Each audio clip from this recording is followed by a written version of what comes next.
bad position. Through a quirk of history, the British Prime Minister in the 21st century has inherited, more or less intact, the powers that once attached to a Georgian monarch. So we have this huge, uncontrolled executive. We have a very weak parliament. Let me illustrate what I mean by that by contrasting what happened in the US and what happened in Britain with these bailouts. The Obama stimulus package, I suspect a lot of you would have been against it, I would have been against it, but you know what? At least it went through the two chambers of their legislature. And every dot and comma, every cent was haggled over by elected congressmen who knew that within a year or two they would be going back to their constituents, who were also their taxpayers, and justifying how they had voted. Gordon Brown allocated a much higher sum in per capita terms to the British stimulus package without so much as summoning Parliament, which was in recess at the time. Not only was there no vote, there wasn't even a debate. And there was I thinking that we had come through a civil war in my country to establish the principle that only elected legislators could raise revenue through legal taxation. And it's here, I think, that New Zealand has what I think of as small state advantage. There is a proximity between government and governed that is possible in a country of 3 million, but that is not really so feasible in a country of 60 million, or more properly, as I should now say, a country of 500 million, since, as of 2 weeks ago, the United Kingdom ceased to be, in legal terms, a sovereign state and became part of a new European polity. I can see one or two of you raising your eyebrows skeptically when I say that. You think perhaps I'm laying it on a bit thick. Do I really mean that 2 weeks ago the United Kingdom stopped being a fully independent country? Yeah. Let me, if you think I'm exaggerating, let me ask you to join me in a little thought experiment, okay? Imagine that you wanted a United States of Europe, that you wanted Britain, fervently believed in Britain being part of a European federation. What would you want the European Union to be doing? What attributes would you want it to have? What characteristics would you want to bestow on it? Put the question like that, and you will see how far the European Union has processed along this road to statehood. It has its own parliament, where I sit. It has its own Supreme Court. It has its own borders, its own visa policy. It has its own civil service. It has its own passport, its own driving license, its own flag, its own national anthem. And now, as of 2 weeks ago, it has slotted the last remaining pieces into the jigsaw. It has a foreign policy. It can enter into negotiations with other states. It has its own foreign minister, its own head of state. It has legal personality. In other words, it has what international lawyers recognize as the defining attribute of statehood. It can sign treaties. And it has its own system of criminal justice.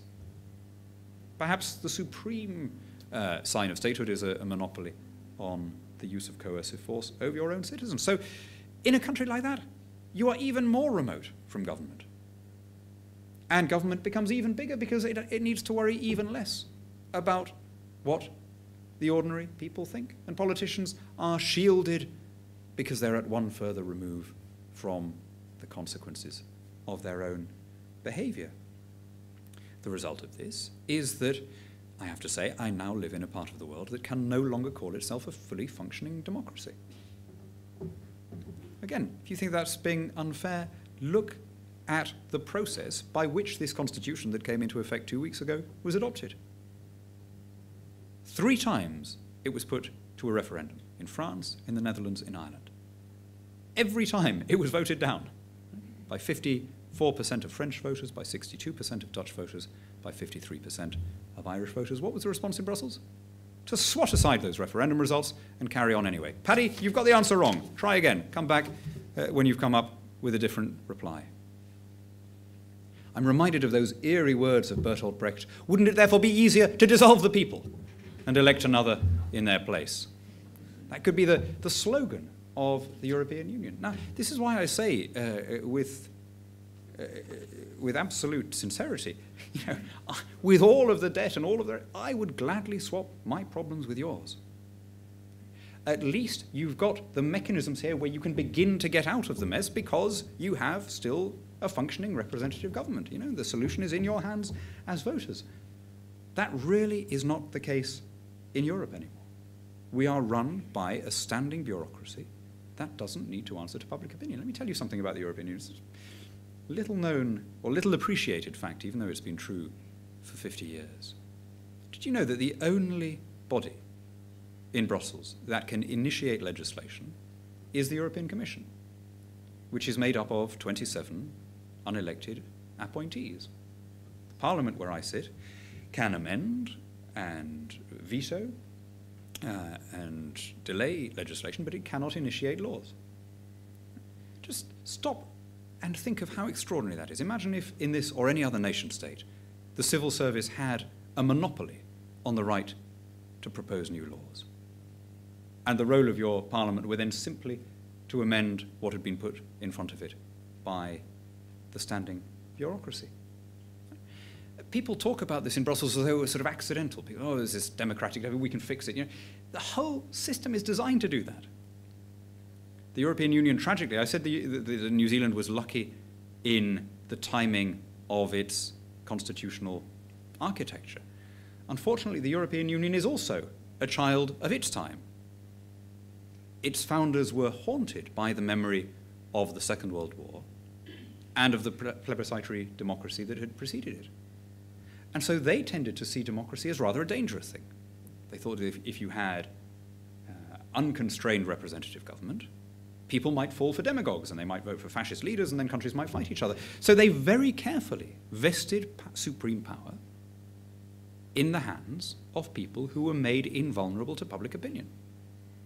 Which is why you have, as we've seen over the last year, this readiness to swat aside public opinion when it becomes inconvenient. In fact, I was about to say there that the European Commission is unelected, is undemocratic in the sense that none of its members is elected. It actually is worse than that. Thinking of it, the European Commission, uniquely in the history of Western political thought, contrives to be anti-democratic in the sense that you almost always need to have lost an election before you are appointed to it. I mean, I think of the guys that we've sent from the United Kingdom, Chris Patten and Neil Kinnock and Peter Mandelson. We've got this bizarre system where you have to be expressly rejected by your voters before you are invited to come and legislate for them. That's what I say that's what I mean when I say that the European Union is not a democracy. Which is, of course, why I'm against it. Not out of any sort of backward-looking, xenophobic atavism, but simply because it has become remote and cut off and divorced from the people that it's meant to represent. And it is, as all organizations do, when they don't need to worry about somebody looking over their shoulder, it's become bloated and self-serving and corrupt. In the private sector, you have to worry about customers or shareholders. In the public sector, the theory is that you answer to elected representatives who then have to stand for re-election and justify what they've done. But if you take that out of the system, then the standing bureaucracy will expand and humour itself rather than behaving in the general interest. So what's the solution? I'd like to leave time for questions. Let me suggest this.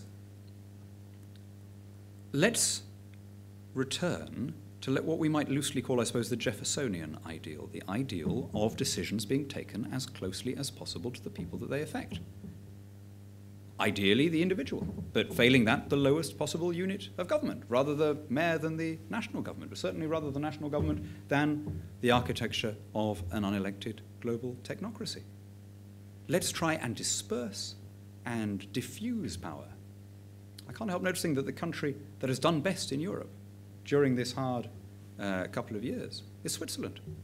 The two countries that didn't really go into a serious recession were Norway and Switzerland, the two states that are outside the European Union.